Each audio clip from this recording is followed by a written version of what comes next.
The human body uh, was actually made in such a way that it is self-diagnostic, and similarly it has the ability to repair itself. And to see the miracle of this basically is to go back to the original home of man, which is the wild environment, which currently exists, but you'll find that the inhabitants are the wild animals and birds. You'll find that those animals and birds do not require hospitals, neither do they require pharmacies, neither do they require any insurance to be able to meet their medical needs.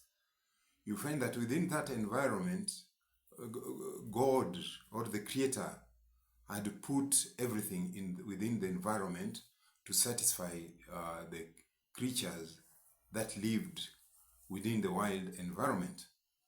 And those who believe that Adam and Eve were the first human beings, you know very well that they lived in the wild just like those animals. And basically, they had no medical services or healthcare providers. Just their lifestyle itself worked in harmony with their self-diagnostic and their self-repair mechanisms. And if those systems failed, actually, the animals in the wild could have been decimated by now. But amazingly, you'll find that the health of we human beings who claim to have advanced in our living and our lifestyle structures, and we moved away from the natural environment, you find that progressively, the more advanced we become, the more sicker we become at the same time. So if you look at the wild animals still in the bush, you find that those who are within an environment where man has not intervened and started destroying the environment, you find that those animals are very healthy, and I can say they are much more healthier than we human beings who claim to be civilized.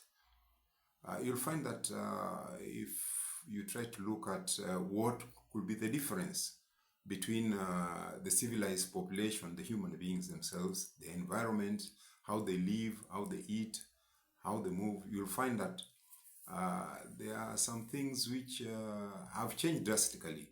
And the more we've changed those things, our health has also changed. So one of the things is actually nutrition. You'll find that actually the building blocks of the human body are the nutrients which you get in our food. Because from the scriptures, we are told the human body was made right from the soil itself. So if our bodies were made from the soil, and of course, when we die, the body is again taken back to the soil. It basically means all our spare parts are actually found in the soil. So actually, the plants are the only ones who have roots which can feed on the soil and collect the appropriate nutrients. And we, as human beings, we can be able to eat the leaves, the fruits, the barks, the roots, and so on from the plant, so that we get those building blocks. And through that, then we improve our health. So you'll find that if you go to the wild, you'll find the organic form of these nutrients. And of course, when we say we're more civilized, we've moved into refinement. So you find that actually the same foods we're eating, which is from nature, actually are lacking some nutrients. So actually, you find that we are actually subclinically, we are malnourished.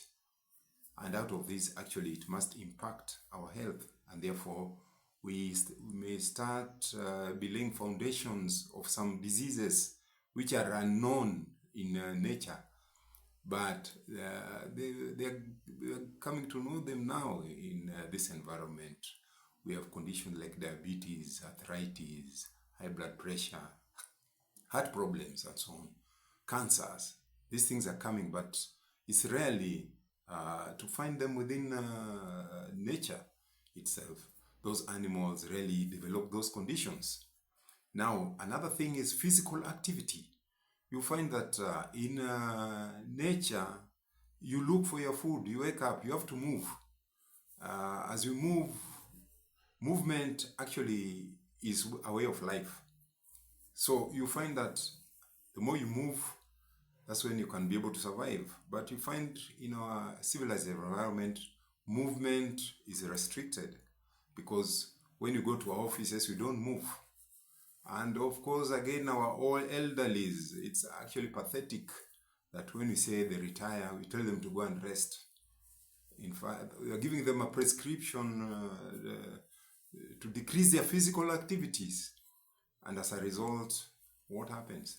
We see obesity, we see cases of diabetes, high blood pressure, and other metabolic disorders. So they spiral up. And that's why we have a very sick, retired generation who have been told to go and rest and not work. That their days are over after 55, 60 years. Then also you find that actually in nature, sleep and rest is actually controlled by nature, because you find when the sun comes up, the animals wake up and start moving. During darkness, most of them sleep, though there are some who wake up in the dark and sleep during the day. So actually you find that their body, there's that rhythm, the biological rhythm. You find that they obey. Their biological clock is in harmony with the natures. But then you find in our civilized society, it's the opposite. You find that when darkness falls, we've already put on some lights, artificial lights. So actually people can be exposed to light 24 hours a day. So actually find that the biological clock is also, it gets confused. When should rest come? When should the appropriate mechanisms of, say, detoxification, cleaning up the body and doing repair work be done? Because the lights are on 24 hours a day. And again, screen time, people are exposed to the screen time. Even at night, when they're supposed to be in the dark, they're supposed to be sleeping like the wild animals in the bush. So we've again changed that. So that could also contribute to some of the chronic diseases that we are facing. And we cannot be able to explain why we are not others. And another one is the stress level, stress management. You find that in the wild, okay, you may have stress fearing wild animals, but once the problem has gone, your body relaxes. But you find that in the environment we are in now, you'll find that actually stress is actually available 24/7, right from work, from most of the things we do, the traffic. You want to move from point A to point B under stress. You come at home, there's also stress. So actually our body is highly stressed. And all these can impact our digestive and immune system, and actually our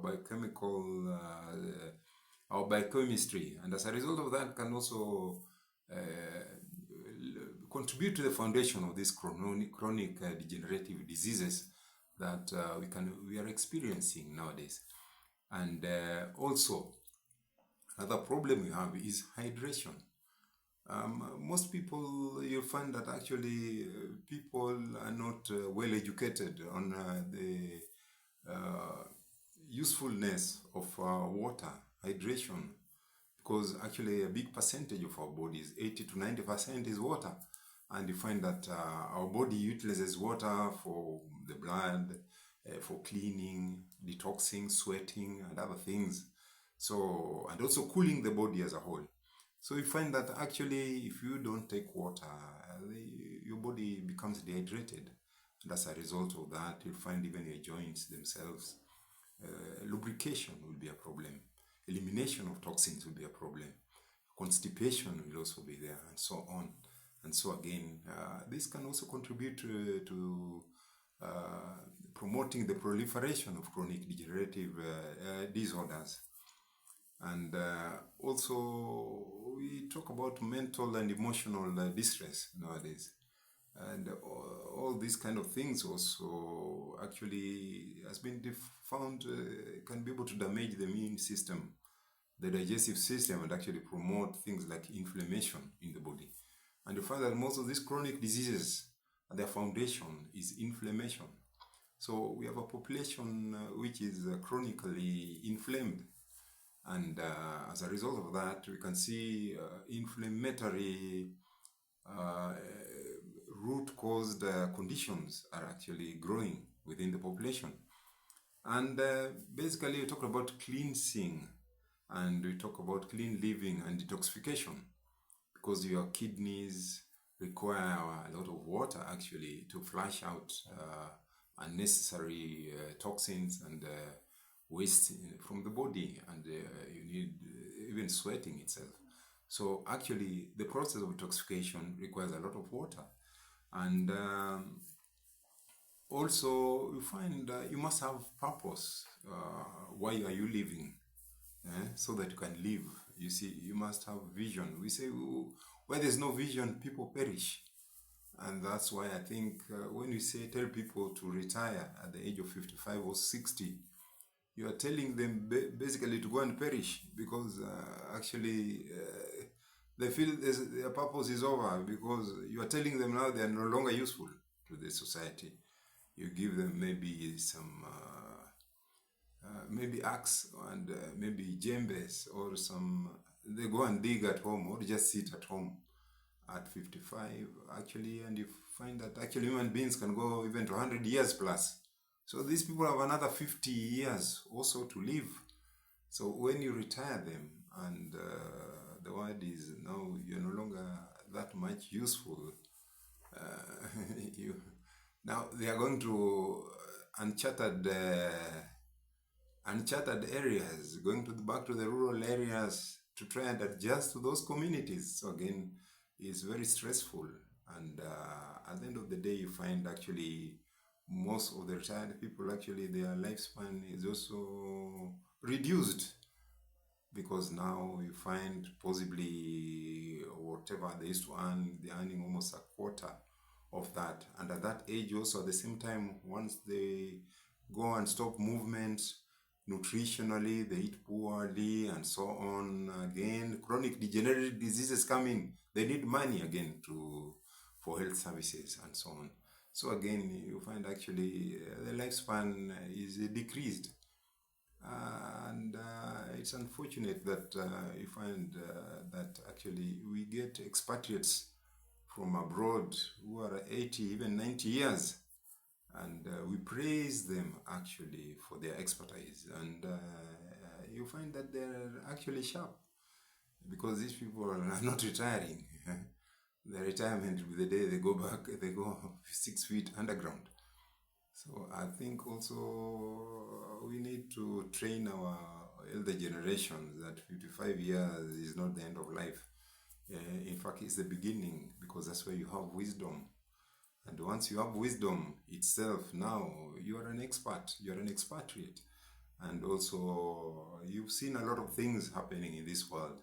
And as a result of that, you can be able to give better advice to the young generation or the Gen Zs, those who are coming up. Because this generation, possibly, most of the things that they have are things they've read from textbooks and so on, and possibly seen in social media. But then there was this, or the old people, possibly you can be able to advise them that these kind of things, yeah, it's good, we agree, but I've seen 2-3 cases, something like this. We tried it and it went this way. So maybe we can modify it this way so that it becomes stable. So actually, all the generation, we need them, actually the young and the old.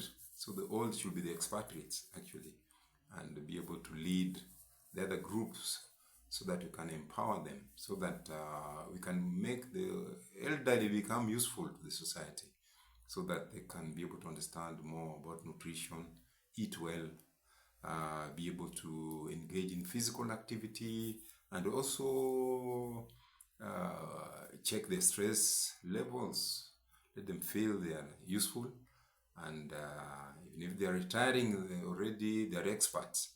So the areas in which they operated on, they are now experts. In fact, they should be earning expert pay, or they can start their own businesses and become consultants. They can even write books and so on to help the new generation to learn, actually, so that they can speed the rate of learning. And basically, that's what I want to talk about. Thank you.